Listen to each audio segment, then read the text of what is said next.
So hello everyone, I welcome you all on our YouTube channel physics की दुनिया। My dear friends, आज के discussion में हम लोग देखने वाले हैं equilibrium of A particle in 3D force system. 3D force system में हम लोग इक्विलिब्रियम देखते हैं। मान लो हमारे पास कोई पार्टिकल है, इस पे कोई भी फोर्सेज लग रखे हों, तो हमारा सिस्टम सिंपली यही होता है। हमारा कंसेप्ट की summation of forces in X direction, summation of forces in Y direction, Z direction, ये जीरो होने चाहिए समीशन। वही 2D वाला प्रिंसिपल। अब देखिए, आप कोई पार्टिकल है, इस पे फोर्स F1 F2 लग रखे हैं, ये इक्विलिब्रियम में है।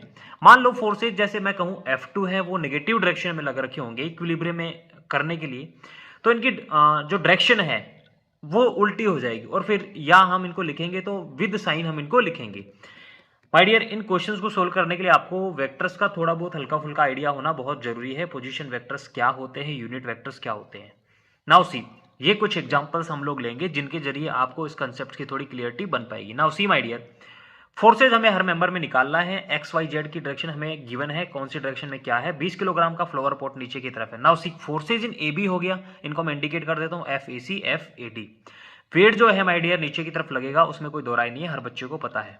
नाउ सी, इनको मैं कार्टेशियन सिस्टम में लिखने वाला हूं। पहले जैसे मैं वेट का लिखना चाहूं तो मैं लिखूंगा यहां पे, बिकॉज माइनस जेड डायरेक्शन में है, इसलिए मैंने -196.2 के लिखा है। अब इनका पॉइंट्स जो है उनको हम वेक्टर फॉर्म में लिखते हैं। ABCD जो पॉइंट्स हैं उनको वेक्टर फॉर्म में लिखेंगे। देखिए, पॉइंट ए मैंने लिख दिया, बी लिख दिया, सी लिख दिया। नाउ अब यहां तक पहुंच गए, इनकी पोजीशन वेक्टर्स हम लोग लिखने वाले हैं, बिकॉज जिन फोर्सेज को हमें निकालना है उनकी पोजीशन वेक्टर्स ये होगी हमारे पास। इनका मैग्नीट्यूड ये हो गया, मैग्नीट्यूड हमारे पास आ गया। अब हम लिखेंगे इनके unit vectors, because unit vectors लिखेंगे। यूनिट वेक्टर्स हमारे पास आ गए। अब हम फोर्स की वैल्यू लिखेंगे, तो माय डियर यूनिट वेक्टर को हम फोर्स से मल्टीपल कर देंगे, हमारे पास फोर्स की वैल्यू आ जाएगी। देखिए, FAB FAC FAD, simple force के मैग्नीट्यूड को मैंने यूनिट वेक्टर से मल्टीपल किया, ये हमारे पास फोर्स हो गए। नाउ सी, अब हमारा बिकॉज इक्विलिब्रियम में है तो फोर्सेज इन एक्स डायरेक्शन मतलब आई कैप का समीशन जीरो होने वाला है।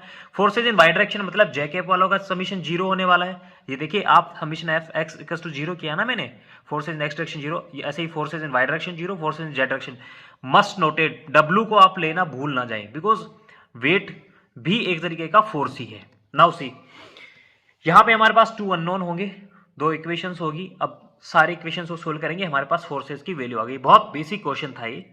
सिंपल इन फोर्सेज की वैल्यू 3D में किस तरीके से सोल्व करते हैं। नाउ नेक्स्ट क्वेश्चन में मूव करते हैं माय डियर। बहुत अच्छा क्वेश्चन है। इस क्वेश्चन में आपको जो गिवन है कि if each cable can support A maximum tension of 15 kilonewton. अब यहां से आपको चेक करना पड़ेगा, हर बार आपको चेक करना पड़ेगा कि किसमें मैक्सिमम हम ले पा रहे हैं, उसके अकॉर्डिंग क्या आंसर आ रहे हैं, किसी और में एक्स्ट्रा ना आ जाए। देखिए, फोर्सेज को मैं यहाँ पे इंडिकेट कर दे रहा हूं। केबल्स में जो फोर्सेज लग रहे हैं, इनके पॉइंट्स मैंने लिख दे यहाँ पे वेक्टर फॉर्म में। नाउ सी माय डियर, अगले स्टेप में मूव करते हैं हम लोग।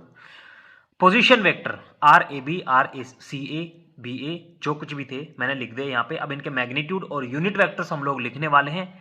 मैग्नीट्यूड हमारे पास इनके आगे सिंपली इनका रूट करके स्क्वायर करते हैं। अब इनके unit vectors my dear, because force तक मुझे जाना है तो यूनिट वेक्टर मुझे निकालना पड़ेगा। अब यूनिट वेक्टर आने के बाद मैं फोर्स को सिंपली मैग्नीट्यूड से मल्टीपल कर दूंगा, मेरे पास ये वैल्यू आ गई फोर्सेज की। नाउ सी, फोर्सेज की वैल्यू आने के बाद, बिकॉज अब वेट को कंसीडर करना ना भूल जाए, वेट डाउनवर्ड लगेगा, इसलिए सिंपली मैंने यहां पे लिख दिया -W के डायरेक्शन, के कैप के direction, because minus Z direction लग रहे हैं। इक्विलिब्रियम कंडीशन में summation of forces in X direction equals to 0, Y direction वाला 0 कर दिया, जेड डायरेक्शन वाला 0 कर दिया। यहां से देखिए मेरे पास क्या क्या चीजें निकल करके आ रही है। मान लो, अब एक अजम्पशन मैं यहां पे लेने वाला हूं। इन्होंने बोला ना ईच केबल मैक्सिमम टेंशन 15 है, मैं कहता हूं फोर्स BA जो है वो 15 किलोमीटर, मैं मान रहा हूं सिर्फ मैं किसी और के लिए भी आगे ये मानूंगा, पर अभी मैं यहां पे मान रहा हूं कि tension in cable BA is maximum and it is the value of this is 15 kilo newton, right. So ये मेरी पहली एजम्पशन यहां पे रहने वाली है। नाउ सी माय डियर, ये मैंने मान लिया FBA = 15। यहां से मेरी वैल्यूज, अब आगे इनको सोल्व करने पे मेरे पास ये वैल्यूज आ रही है। अब यहां पे आप चेक करिए, मेरी जो एजम्पशंस थी वो बिल्कुल क्लियर आ रही है, बिल्कुल क्लियर आ रही है, बिकॉज इससे ज्यादा टेंशन किसी केबल में हो नहीं रही। FCA में 0 आ रही है, FDA में 15 आ रही है, 15 आ रही है, इसका मतलब DA को तो कुछ करने की जरूरत नहीं है। और यहां से मैं W = mg करूंगा और मेरे पास मास की वैल्यू आ जाएगी जो हमें इस क्वेश्चन में पूछा था।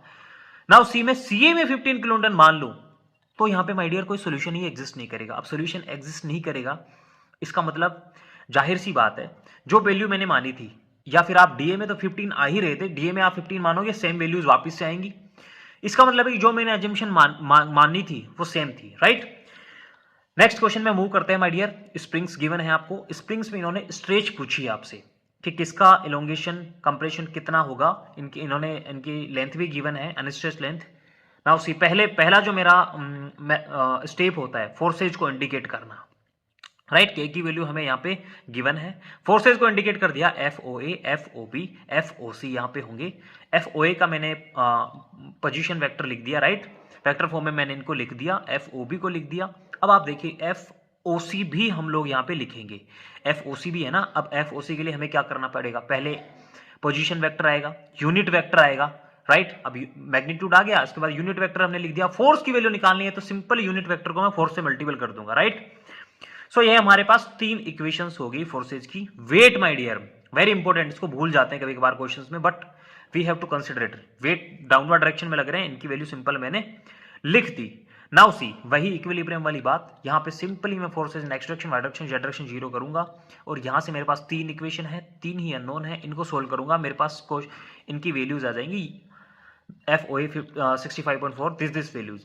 नाउ हुक्स लॉ से मैं लिखूंगा F is equal to K into X, S stiffness, और एफ की वैल्यू मुझे एफ ओ ए में गिवन है, एफ ओ बी में गिवन है। देखिए इन दोनों से मेरे पास stretch in O A, stretch in O B यहां पे निकल करके आ जाएगी। So this is my answer, this is over answer. So very basic lecture था माय डियर ये, आई होप आपको ये समझ आया होगा। थैंक यू वेरी मच, और जुड़े रहिए हमारे साथ इसी तरीके की वीडियोस आगे देखने के लिए। Thank you very much guys.